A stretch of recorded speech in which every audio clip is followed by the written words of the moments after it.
Hi guys, nice to be back. I've had one or two people make comments that I don't show enough about what I'm doing with fingerstyle, the left and the right hand, mainly the right hand. And although I'm playing the Godin today, I could do this easily on the Gibson. In fact, I'll make another video using one of the Gibsons. And I'm really going to break it down a lot more, show you exactly what I'm doing step by step, because I've realised that a lot of things that I actually do I don't tell you about, you know, I just take it for granted, and I think some of them are quite they're quite good things to know. Say for example using the thumb. So what I'm going to do is I'll take a tune, I know I've done this before, but play it slowly so you can see exactly what I'm doing with the left and the right hand. But basically guys, the same thing nearly enough always applies. My thumb is playing, say a simple E minor chord, right? My thumb is playing the bass and my fingers are playing the trebles. Simple as that. And as I say, the melody line's usually not far from there. But what I'm going to introduce a wee bit more of using the thumb, and as long as you're not too heavy-handed on it, and you know you don't use it like a maddie, you can really get a lovely sound just doing arpeggios with your thumb. And sometimes you get the melody line with it, especially if it's part of the chord. So don't forget your thumb. Anyway, we'll go through Lullaby of Birdland. We've done it before. Later on in the tune I'll show you the chords, but this is more about the right hand. And again, I've not done this before, but it's a good one for breaking things down. So if you take the basic melody, slowly,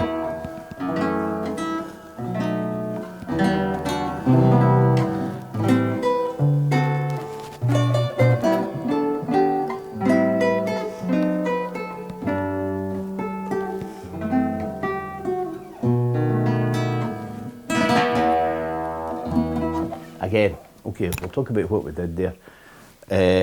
Basic tune, it's a lovely tune, fantastic tune, written by George Sheeran. So as you can tell, I played it in E minor. But I just started with a basic arpeggio with my thumb, playing the whole thing. It's an E minor 7th chord.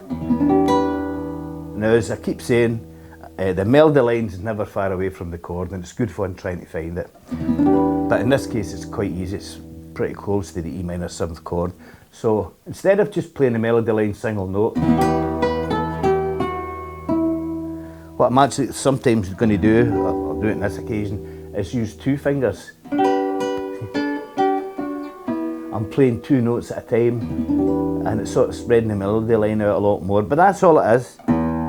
Thumb with the bass, small arpeggio, 2 fingers. Okay, so that's the E minor, then change here, full chord, melody line, full chord, just thumb and trebles.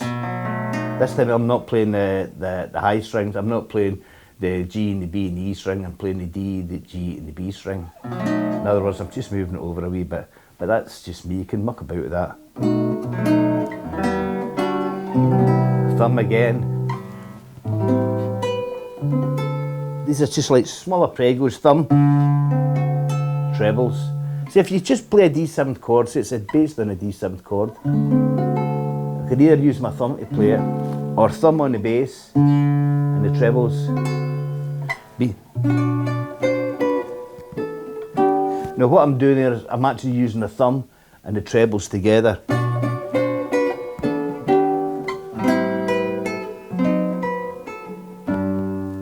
Single note. Sorry. When you play these things slowly, it's really tricky. I'll play it a wee bit faster, then I'll go through the chords. I know I've done it before, but it'd be interesting if you want to hear the chords again.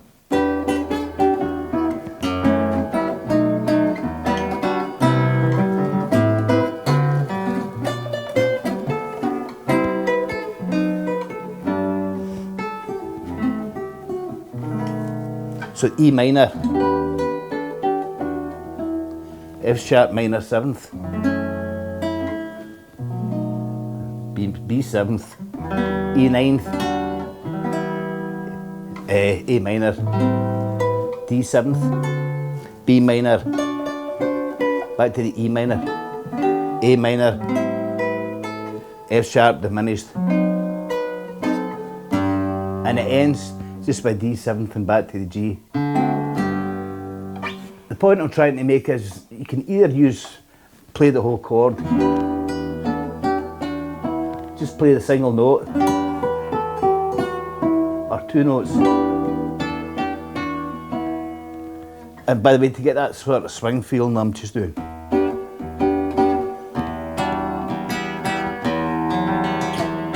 So, thumb.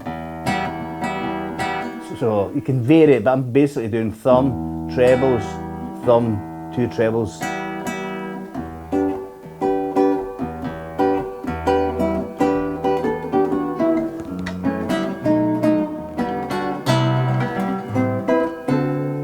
I'm adding wee sort of pregos on there, but that's just to fill it out. In fact, if you're playing with a band, don't do that. Just play it straight, you know, because they want to hear that swing rhythm going. But basically, that's all I'm doing. And the second part of the tune, I start an E7th chord, and again, just all together, thumb, trebles. But play the trebles along the melody line.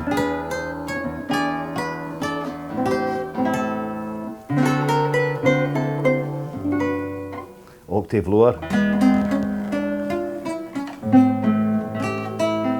Octaves. No, they weren't octaves, we'll talk about that in a minute.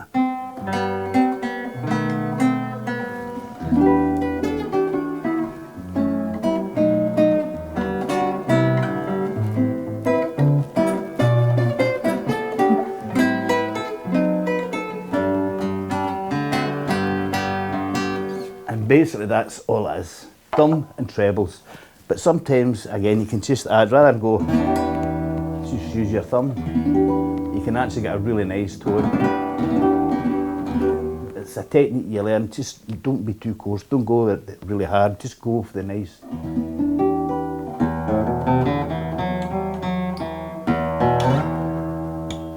You can actually get a really good sound with your thumbs. You can hear flamenco players will sometimes play really fast melody lines just using their thumb, which is quite a technique and a half. Anyhow, I don't do that.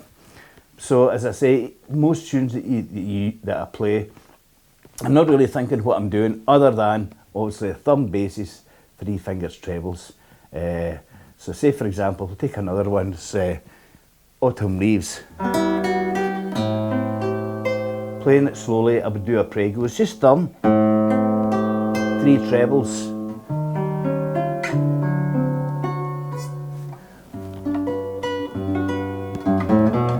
Again, the thumb's just bringing the melody line out, or this is just passing notes.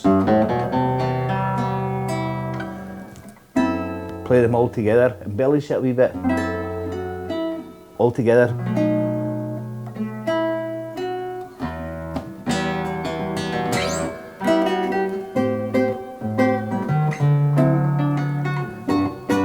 That's sort of doing it, that swing feel. Thumb, two trebles.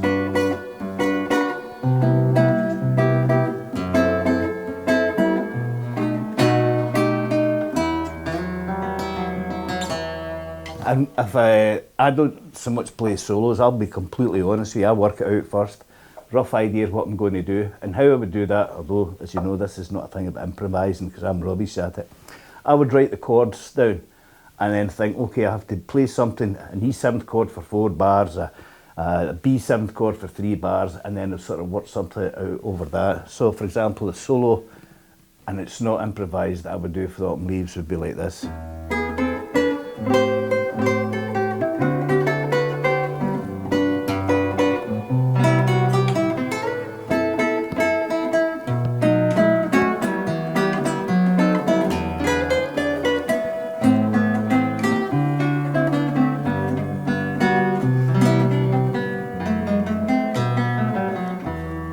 And again, that's all I'm doing. Here I'm playing in sixes, so I'm using my first finger and my third finger. Chord. Full chord. Sometimes, as you can hear, I like splitting it rather than just going. I'll go. Use the thumb for the treble passing notes. And end up with the thumb. So in one sense, you're really playing anything, it just comes natural to hand, but no pun intended. But another, I was going to say another hand, but I'm also thinking what I'm doing. It's my natural instinct. Just hold, say for example, an A minor chord, what I did C, playing them in fourths. Okay, so I'll play the thumb, treble. Sometimes I play that arpeggio quite quickly, so it sounds like I'm doing this, but I'm staggering it just slightly, just to give it a nicer sound.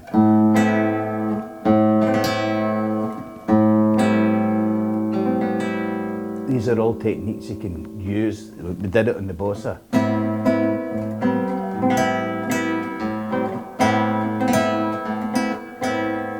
When I'm playing the arpeggio like that, I'm not so much going, when I hope to go back to that A minor chord. Rather than going 1, 2, 3, my fingers are actually on the strings and I'm just really pulling them off, like an angle like that.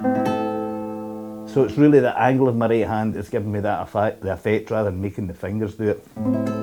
So I hope I haven't complicated things too much here, guys, because basically, as I keep coming down to things, thumb plays the bass and the 3 fingers are playing the trebles.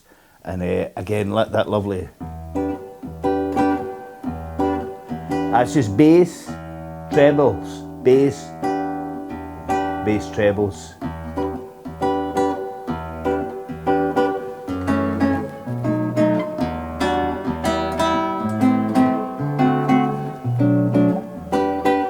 That's all I'm doing.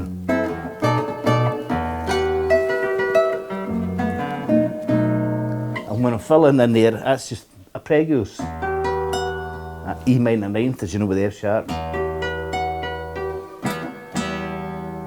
I use intervals a lot, mainly because rather than just going, I'll play it in sixes. I'm using my first and my third finger, but sometimes I've seen me using, just by instinct, use my thumb and my first finger.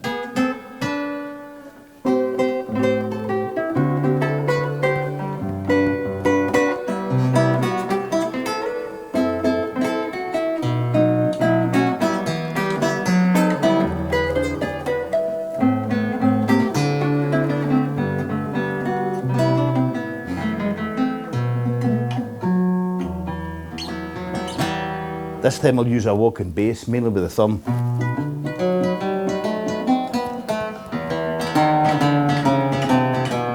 D.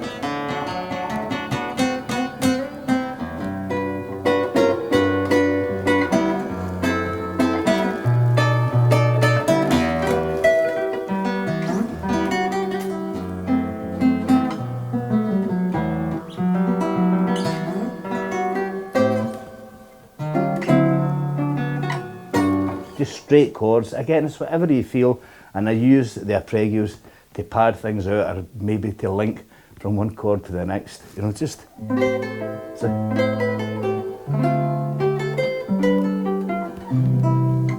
Again, the thumb.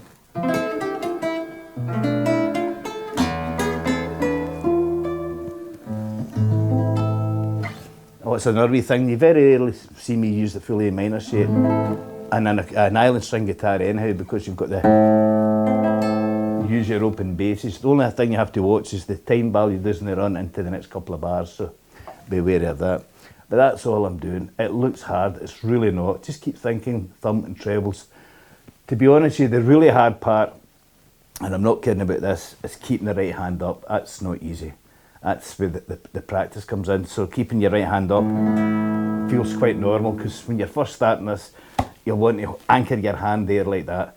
Talked about this numerous times, and the excuse I'm using for saying it again is because it is so important, because that means you anchor there, you can't move. You're also deadening the table, the top of the guitar. It's not getting a chance to vibrate, which even in an electric guitar does make a difference. So try like hell, guys, to get your hand off. And we talked before, that now gives you the full range of tones.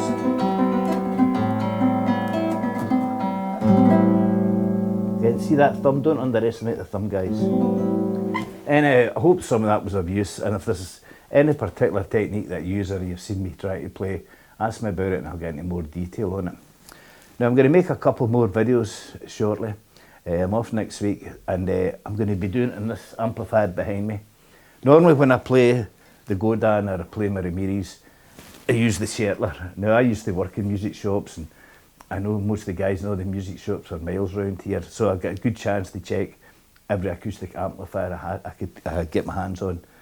And everybody's got their own sound in their ear. I've said this before, the sound you want when you're playing with your own amplifier and what the characteristics you're looking for. And for me, it was a Shetler, definitely. I mean, even if I had access to any acoustic amplifier, and again, I managed to play most of them, this is the one that suits me. Might not suit everybody, but it's the one that definitely suits me. It's got all the ancillaries, effects, everything I need, plugging it straight into the PA board, and very robust, use it for umpteen gigs. It's really, really reliable. But I was looking for something with bigger speakers on it, just to give me a bigger bass sound. And not just for the acoustic amplifier, but for electric guitars as well, the Gibsons. So I was going to buy an extension cabinet. I wanted at least a cabinet with one 12-inch speaker in it, and I was prepared to pay £200-300 for one. And I started looking, and I was in the music shop, and they didn't really have anything suitable, because I was going to use it with my Fender Super Champs, which I adore, by the way. They're going nowhere. We 15-watt valve amps, winners every time. But it's only 10-inch speakers, so as I say, I wanted something with a 12-inch speaker.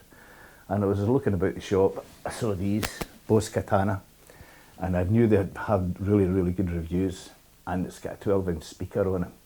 Another cool thing about it as well is being able to use it for electric guitar. It's got a really good acoustic set. In fact, everything you hear me play today is through the Bose Katana and that 12-inch speaker. So I'll be doing a review of that using my acoustic guitars, well, acoustic electric guitars and the Gibsons, and I'll try and get that done sometime this week. So thanks for watching, guys. I hope some of that was helpful to you. Just remember thumb and fingers, and if anything else I can help you with, just leave a comment and let me know, and I'll be only too delighted to help. So thanks for watching, guys, and I'll see you again. Bye for now.